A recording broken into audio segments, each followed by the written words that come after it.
Looking for financial insights you can trust?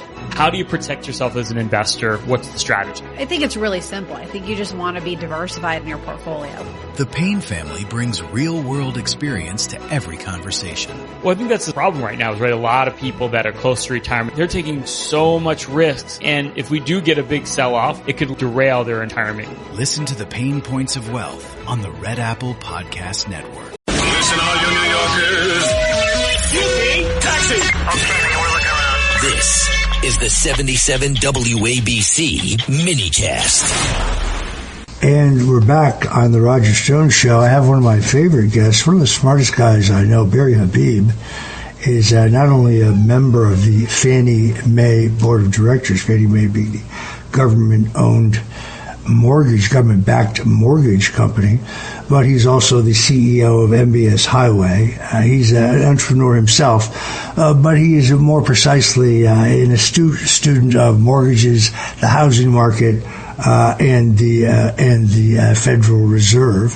He has written an amazing best-selling book, his book, Money in the Streets. He is widely credited as the guy who saved the mortgage industry in 2020 from margin calls due to actions by the Fed. It was his presentation to the Fed Board of Governors that created stability at a critical time. So he's actually changed the direction of the country. He joins us today to talk about what is swiftly becoming the number two domestic concern. When you used to ask in polls, by what do you measure the economic health of your family, they would say grocery prices, gas prices, and then crime would clock in as a concern, and it was fourth. Now, the availability and affordability of housing has kind of soared into the second spot. So, grocery prices are down, but they're not down as low as they're going to go. And that's just good. They're not down even to the level of Donald Trump's last year as president. But these policies will drive it there. And, of course, we have billions in new revenues from his tariff policies. Barry Habib has been a strong supporter of the president in all of those actions and joins us now. What a pleasure to be here with you, Roger. So, Barry, congratulations on your appointment. Bill Pulte, who is the scion of the Pulte Holmes family, a very dynamic bulldog of a human being, but a man who knows the housing market, a man who knows mortgages, a man who knows the housing industry, and a pit bull for accountability by public officials regarding their mortgages. Letitia James very clearly has prosecuted people for the exact same crime that the documents demonstrate that she committed. He referred those to the Justice Department, which is the proper action for the man of his responsibility. They have fraud investigators at the Federal Housing and Finance Agency.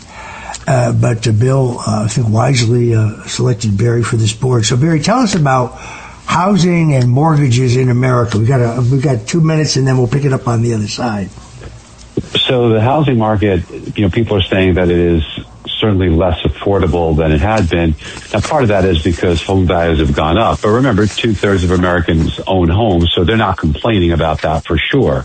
It also creates a lot of equity, a lot of wealth. 2/3 of all net worth in the United States comes from home equity. So that's not a bad thing. But if you're trying to buy a home, it makes it a little bit more difficult, clearly. You compound that with higher interest rates, and higher interest rates have a lot of components to them. One of them is the inflation. You mentioned prices at the grocery store.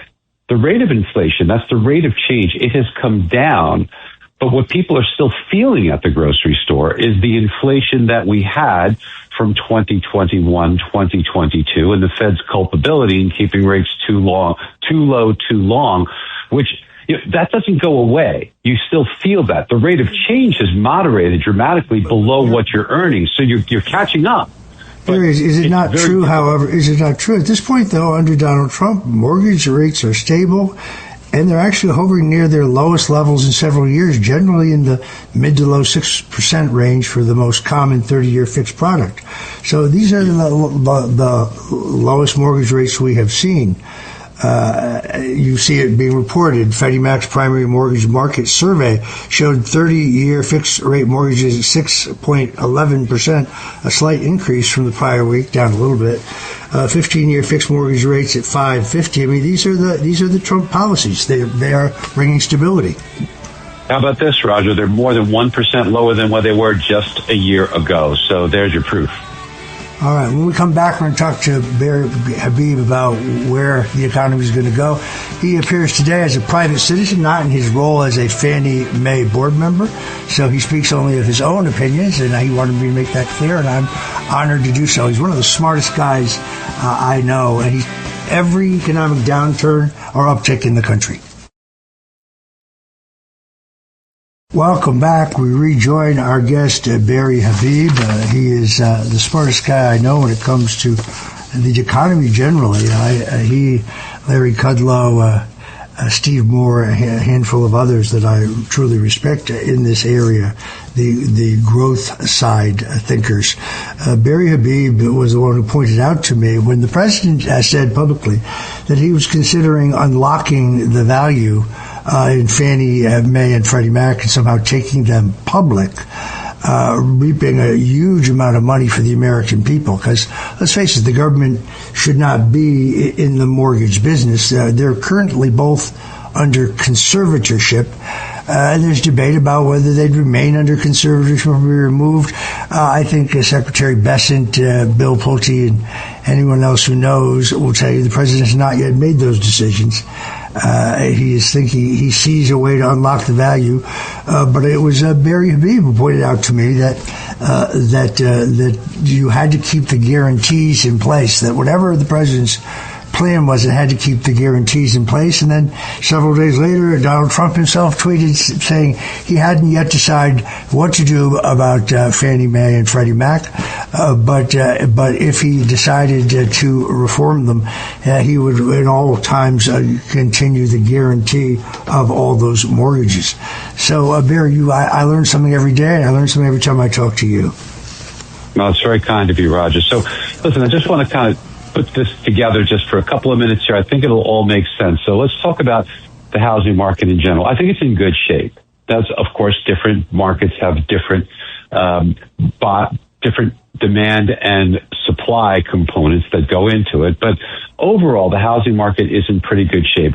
Would we like it to be more affordable? Yes, but we don't want to hurt values. That's why the president's been brilliant, along with Director Pulte, in many initiatives that they're putting out there, that they have a deep desire, and they're using a lot of creativity. Now, is every idea going to work? Of course not, but you have to admire their transparency and the braveness to put ththings out there. In the New Deal, Barry, Franklin Roosevelt tried several things in the New Deal that the courts knocked down. They weren't particularly good ideas, but so you're right. Not every idea flies when you're the president of the United States. Yeah, but sometimes it spurs other ideas. So his idea for the purchase of mortgage-backed securities by Fannie and Freddie of $200 billion is absolutely brilliant, and it is already starting to help. Now, what we have to think about is that we want to make housing more affordable. We don't want to hurt the 2/3 of the nation and see values go down. So we are seeing this, but what we need some additional help. Now, Scott Bessent has been very, very helpful and creative. If we get this bank deregulation deal to pass, that would greatly increase the incentive for banks to buy and absorb treasuries. That would help long-term rates probably by about 30 or 40 basis points. Now, we also should see inflation continue to come down, as I've explained to you.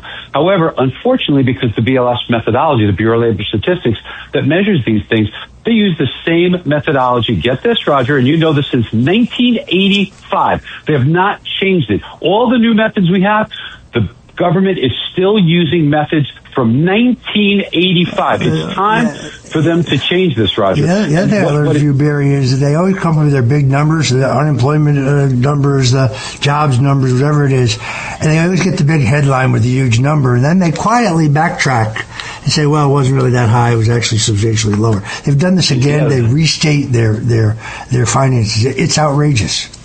It is not right. But specific now for a moment to inflation. They're telling us, and the problem with this is the Federal Reserve is keeping rates too high because they're taking this at face value. Many of them, not some of our Fed members who are much wiser than most. And thank goodness for our new incoming Fed chair, Kevin Warsh, who's an excellent choice. I really applaud that. I think it's a ruse. He's not concerned about inflation. He's concerned about giving Donald Trump a shot in the arm. Look, I learned this from you. You're supposed to. The Fed governors are supposed to take into consideration the inflation numbers and the unemployment numbers. When Powell cut rates for Joe Biden, they were either lower than or at the same level as Trump's rates, which means we should have had a much deeper interest rate cut by now. So it's Powell who's acting politically. It's not Trump. Powell has politicized the traditionally, supposedly, non-political Federal Reserve. Because Trump is a builder, the idea of the renovations of this palatial palace that Powell was building for the Fed, a $3.1 billion remake. Trump went down and looked at the steel and said, couldn't you possibly use all this steel? Because Trump is a builder. Right. And that is the great strength, I think, of Trump understanding housing. He's a builder. He understands mortgages. He understands housing because he and his father built it. Well, you're right. The Eccles building fiasco, that's a whole other issue. But I want to get back to inflation because it ties in, is that inflation is overstated right now. And specifically, when you take a look at two things we've talked about, they look at shelter, which makes up 18% of the core personal consumption expenditure number they look at, and it makes up 44% of the consumer price index. It shows that we are seeing that go up at 3.3% a year based on the 1985 methodology. But in today's numbers, it's only going up at 1% a year. Why is that so important? Because inflation really isn't at 2.8%. It's much lower. They also don't understand tariffs. Tariffs, once they're instituted, it's a one-time deal. Inflation's kind of a step ladder that goes up every year, but but tariffs are like one step and then it stops. Over the summer, that will dissipate. You will stop seeing the impact from that. You will also hopefully see the shelter numbers come down. What we need to see is lower rates right now from the Fed, which will translate to helping affordability, helping mortgage rates, and helping housing. All this ties together, but as you perfectly said, Jerome Powell politicizing this, not allowing the government to run, terrified of things that are not even correct because he's looking at the wrong methodologies. Jerome Powell was completely culpable by keeping rates too low for too long when the evidence looking forward was there, but he was looking at backwards numbers. And he's not an economist, he's a lawyer. That's the most amazing. He's not an economist, he's a lawyer. Not a trained economist, he is an attorney. Why he would be in that position, I'm not sure. However, that's where he is. President Trump inherited him. Yes, he did reappoint him, but he did not initially appoint him. The Fed is acting very politically. The Fed governor, you have to comment on this, but the Fed governor, Lisa Cook, was rightfully fired from that position by the president, who has the authority under the law to fire a Fed governor for misconduct. There certainly is misconduct. She sues the government, and the D.C. clerk of the courts assigns the case in the Washington, D.C.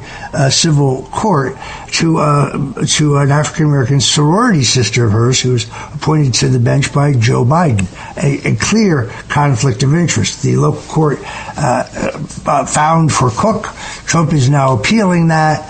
Most good lawyers I know tell me that they think that she will ultimately lose on appeal, that Trump indeed has the power to fire her, but she still sits in the seat until then because of the order of the court. So it is outrageous because I think we all understand nothing would help the mortgage rate better than a cut in interest rates, a fair cut in interest rates. We haven't had that. Yes, we do need interest rates should be approximately 0.75% lower than where they are on the Fed funds rate.